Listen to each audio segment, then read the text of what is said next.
Olá, sejam todos e todas bem-vindos ao nosso canal Capoeira Pedagógica.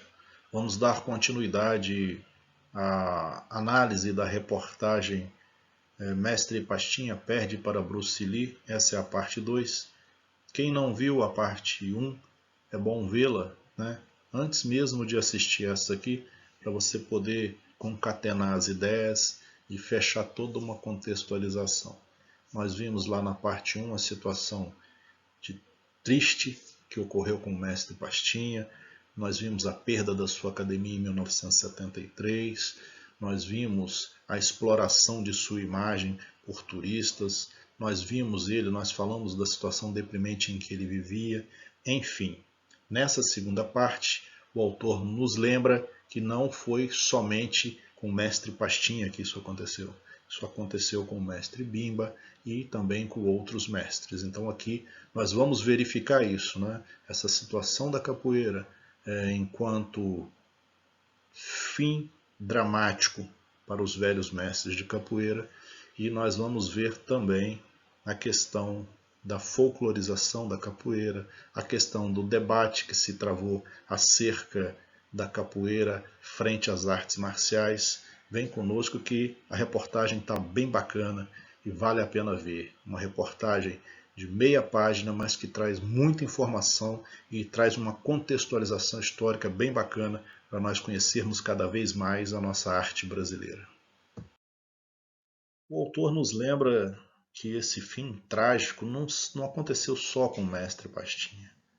Nós temos visto, ainda hoje, né, em pleno século XXI, diversos mestres, diversos patrimônios da nossa arte passando necessidades. É comum vermos nas redes sociais solicitação de ajuda, principalmente nesse período de pandemia, a diversos mestres que estão passando, né, por dificuldades, passando por dificuldades de bens primários, como alimentação. O que o autor nos diz lá na década de 80? Ele fala de outros mestres que morreram na pobreza. Ele cita Bimba, que morreu em 1973, em Goiás, e cita também mestre Totonho da Maré, que segundo ele morreu na pobreza igual Pastinha. Abre aspas. Mas a situação de Bimba, Pastinha e Totonho da Maré é mais o efeito do que a causa do lastimável estado a que chegou a capoeira. Carlos Sena, que foi um discípulo de mestre Bimba, né, na época, 48 anos, mestre de capoeira e ex-aluno de mestre Bimba, vem escrevendo aos presidentes da República e aos ministros da Educação e Cultura, porque naquela época o esporte era ligado ao Ministério da Educação e Cultura. Então, Carlos Sena pedia-lhes que façam algo pela única arte marcial brasileira. O máximo que conseguiu, como nós vimos lá atrás, foi que o Conselho Nacional de Desporto a reconhecesse como esporte, subordinando-a à Confederação Brasileira de Pugilismo. Então, na reportagem ele vai falar, né, para os grandes eventos das artes marciais orientais havia dinheiro. Para um evento, para um deslocamento de uma equipe de capoeira para um campeonato, não havia esse dinheiro.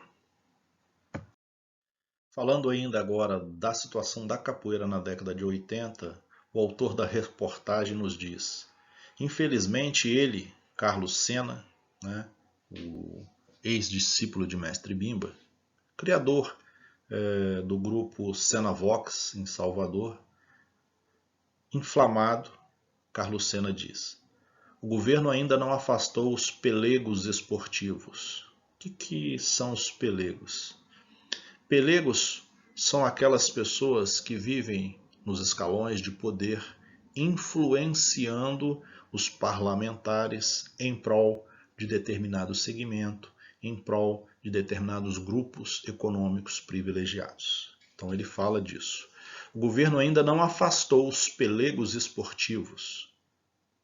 Homens que estão nesse métier, nesse ramo há mais de 20 anos e que só querem tirar vantagem pessoal do esporte, como é o caso do Coronel Saguas, presidente da Confederação de Pugilismo, que mora em São Paulo e dirige a entidade no Rio de Janeiro. Então ele cita um nome aqui de um coronel que, à época, na década de 80, então, presidia a Confederação de Pugilismo de São Paulo, né?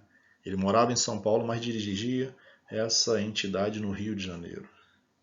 Ele fala: esses pelegos só dão ajuda às artes marciais orientais. Então aqui ele está denunciando, ele está fazendo uma denúncia de que as artes marciais se privilegiavam de recursos e de decisões das esferas estatais por meio desses intermediários que eram os pelegos, aqueles que ficavam lá buscando vantagens para a prática daquelas artes marciais.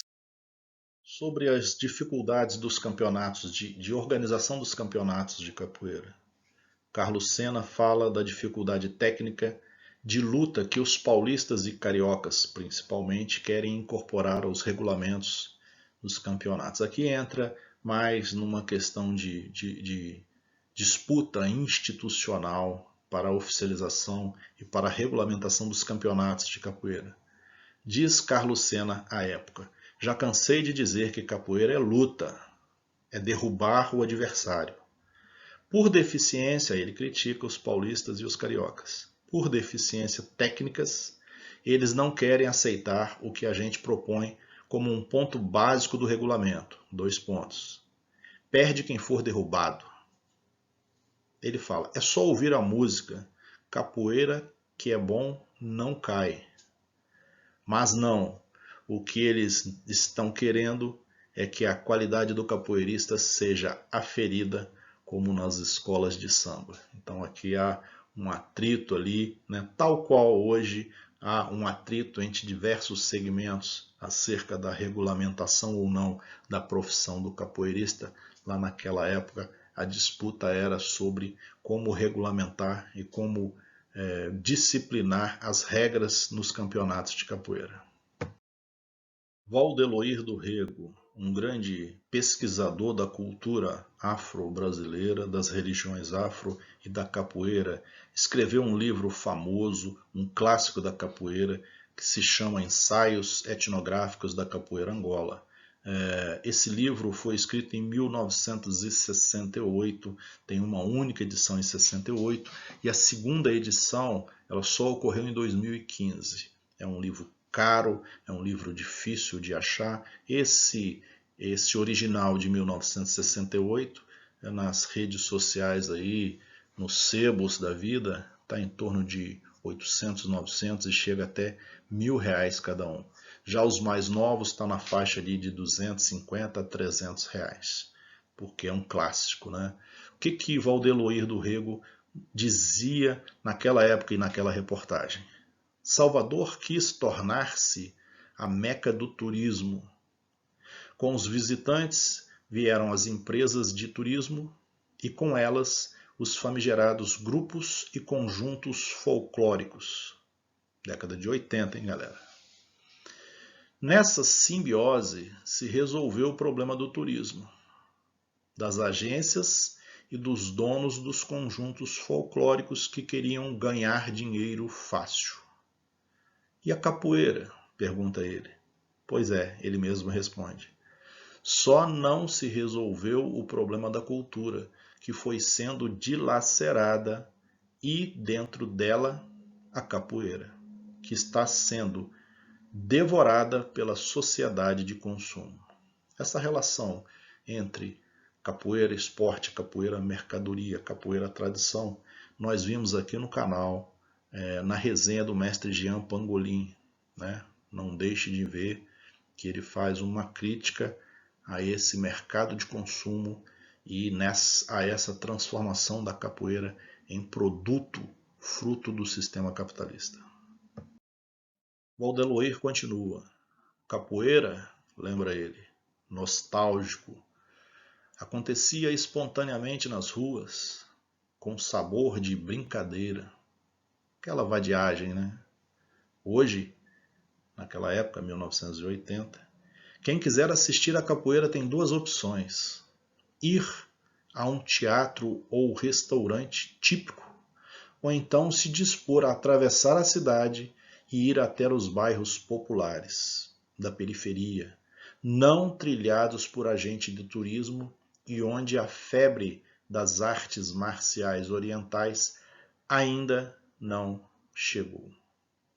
Então ele faz aqui uma crítica à transformação da capoeira em instrumento de folclorização, instrumento de show e, segundo ele, na capital Salvador, nos bairros centrais, a capoeira sumiu das praças públicas, sumiu das feiras hips, das feiras populares, das praças públicas, e quem quiser, segundo ele, aquela época, ver uma roda de capoeira tradicional, tinha que ir até um bairro mais distante.